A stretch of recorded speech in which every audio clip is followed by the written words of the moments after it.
Buenas tardes.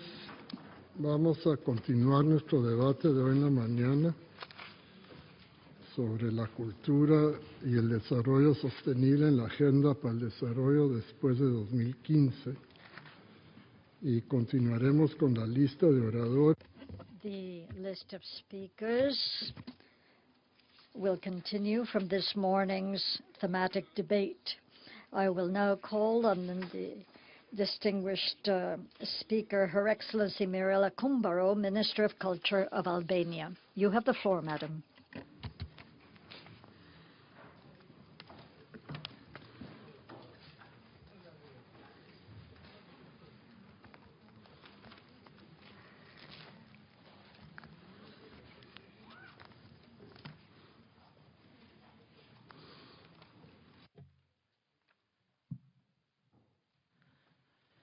Merci, Monsieur le Président. Thank you. Thank you so much, Mr. Chairman. Unfortunately, I can't sing quite as well as our dear colleague from Haiti. But despite this, I have been minister for less than a year of a country called Albania. And it's almost as if I had sung. The collective image of this position, that of Minister of Culture, is fluffy, a lightweight position. A cliché, and dear colleagues, correct me if I'm wrong, is one which affects all ministers of culture of all countries. Well, it behooves me to admit, and please correct me if you need to, that this is a paradox attached to us, because the greater the country's economic problems, the greater the task of the Minister of Cultures becomes heavy and difficult. And it is the right time now to understand that the role of culture becomes very important once one accepts that culture is not a luxury which one can simply add on to life once all social problems have been resolved. No, quite the opposite. This is the central element of social exclusion because it's the cultural barriers, ignorance, shame, uncertainty, generalized uncertainty, which impedes political and social participation and which impacts the most basic values of life itself. The new Albanian government, which came into power in 2013, took the decision of setting up a ministry for culture. And unlike in the past, where the Minister of Culture shared a ministry with sport, with youth, and so forth. And it is not by coincidence that now we have one ministry devoted to culture, because we're convinced of the importance which needs to be devoted to cultural investment in our country. The main virtue of culture is its ability to influence the establishments of power, including non-democratic ones. I know what I'm talking of, having lived for 25 years under a dictatorship amongst the most brutal in the world. And it is through the hidden resources of culture that we were able to extricate ourselves from this without losing strength or hope. Without culture, there's no development. We all agree with one another when we exchange ideas on cultural affairs, and the topic to hand is nothing more than culture. Purely culture. However, when the list of concerns grows, communication transforms discourse, and culture exits the arena of debate to leave its place to the central pillar of the economy. Culture then becomes nothing more than an annex, or a topic or pleasure which can be left out, especially in period of crisis, where it of course always is first in line on the list of areas where savings can be made. Following this simplistical logic, one doesn't always spend money on culture.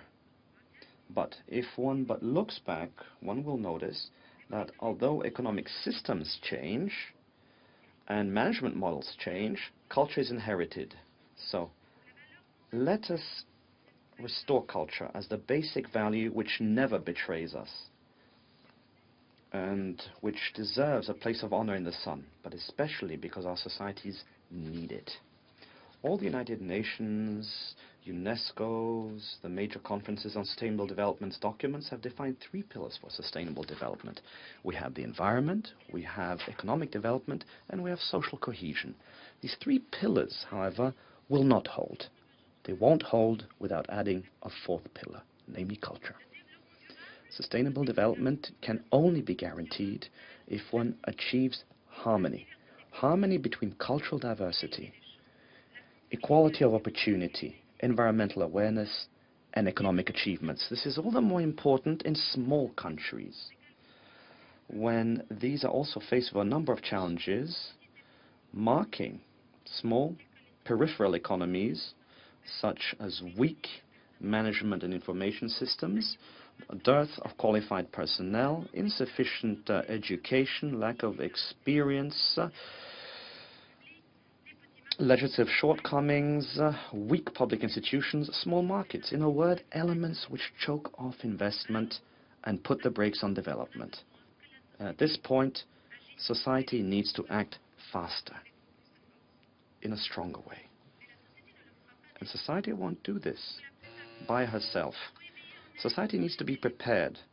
One needs to awake in society all the elements which would turn the women and men of a country into active human beings who take part in decision-making. Administrative measures alone are insufficient. These men and women need to be touched through their emotions, through their history, through their shared cultural values, through their past and through their future. And this is not something that happens over a day or even a month. As Minister of Culture, I am convinced that culture has a very important role to play in educating the population. Our new educational program through culture is a challenge which we will take up. It's something I believe in strongly. Education is not the preserve of school alone. The institutions of art and culture must also play their role in a conscious, in a serious, and in a professional and organized way. Because this impact is twofold. Firstly, education of the mind, making people aware of aesthetics and beauty, enriching knowledge, but it also aims education of communication, of society, of the values of human rights, and awareness of the environment, the protection of shared values, of protection of our cultural heritage. 23 years ago, Albanian society was a hermetically closed society, living under dictatorship. The exit from this was a carefully considered step. It wasn't an easy one. To leave a model behind where the state took care of everything, depriving individuals of any initiative, even simple thoughts, had an impact in terms of behavior, of relations, of society, and shared values. Ladies and gentlemen, freedom is not easy to manage. It's something that one needs to learn. To accept and include the other, to react positively to common assets, seeing them in terms of their potential for sustainable, lasting, collective development. All of this doesn't happen by executive command or fiat. Culture plays a very important role in shaping minds. We have undertaken in-depth reform of our cultural institutions to craft educational programs aimed at children and youth. This requires huge change of cultural institutions themselves. Cultural institutions which have grown used to an adult, captive, passive, limited audience, and one which is a disappearing one because it doesn't attract youth, tomorrow's audience. But it's not only expanding the audience which is of concern. Tirana, the capital of Albania, where I was born, where I live, has trebled its population in 20 years. This means that following the collapse of the dictatorship, freedom of movement has led to significant demographic displacement towards the capital, especially of young people. And we consider these educational programs, which I just referred to, will be important to also draw in this young audience towards cultural products, theater, areas of communication, and social inclusion. It is not too late for these cultural institutions to seize this opportunity, to transform themselves into an experimental testing ground where one can test new ideas, which will enable us to transcend our own limits and boundaries. If these institutions are not able to turn into this testing ground, citizens will lose a very significant connection to art, to the cultural heritage, and they won't be in a position to rebuild it. But we do need to rebuild it. As long as democracy will last, we will have to create and recreate art, rewrite history, and add new perspectives to our heritage. Albania is a very rich land in terms of cultural heritage. We have 2 cities on UNESCO's cultural heritage, World Heritage List, and we have enormous archaeological stock. All this cultural heritage shows that Albania is a country which is rich in terms of history, of all ages and eras, people of multiple origins, and we suffer of no inferiority complex vis-à-vis other civilizations with which we share geographic, economic, cooperation, and human space. These open spaces enshrine culture and its diversity within global economic development trends. Of course, cultural heritage is not a still life painting. It's a human habitat where the past links up to modernity, where beauty is not incompatible with the economy. Preservation of buildings, of streets, protecting the environment, all make the urban landscape more pleasant to live in, especially for young people. But they need to participate in this. They need to participate in this actively. Preserving doesn't mean freezing the landscape, but restoring it and making it profitable. In other words, developing it.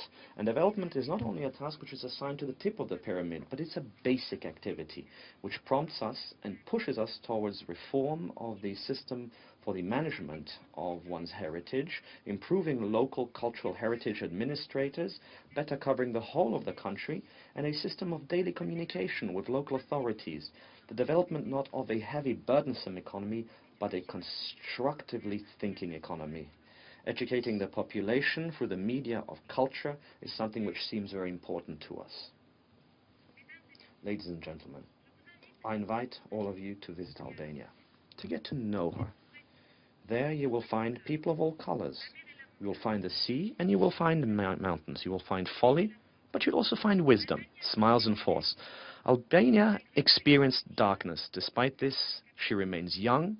She remains young and attractive. It wants to reintegrate Europe, and we'll be successful in this because we have the necessary potential, because we are young and we all require energy.